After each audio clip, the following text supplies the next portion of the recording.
Всем привет! С вами Лидия, канал «Женские руки в деревне». Если у вас довольно темные обои, двери или мебель, тогда для вас эти поделки будут наиболее актуальны. Белый цвет добавит роскоши, создаст контраст и торжественность. Эти поделки я сделала в подарок, поэтому выбрала наиболее подходящий темный фон, для того, чтобы просто лучше было видно детали. У меня венок из лозы, но можно взять и любые ветки. Выбрала шишки, у которых плоская задняя поверхность. Отрезала верхушку, покрасила венок и шишки белой акриловой краской, обмотала венок бусами на леске, приклеила шишки, предварительно слегка сбрызнув золотой краской из баллончика, добавила белые маковые коробочки.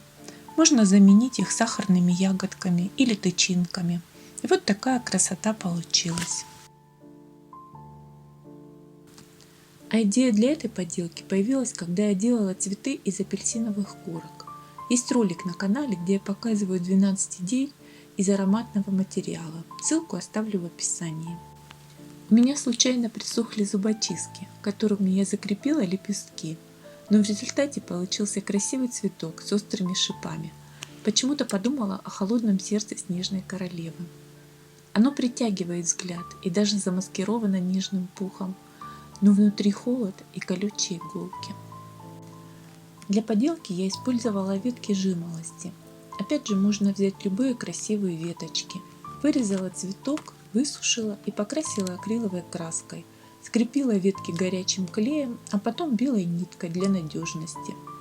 Склеила сердцевину из кусочков сухой апельсиновой корки, слегка побрызгала серебряной краской из баллончика, а на кончике добавила потали.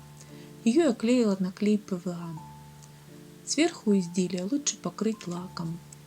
Цветок закрепила при помощи горячего клея и закрыла перьями заднюю часть поделки. Получилось очень нежно и красиво. Эту вазу я сделала из картона. Ссылка также будет в описании. Благодарю вас за просмотр и, как всегда, от всей души желаю вам крепкого здоровья. Пока-пока.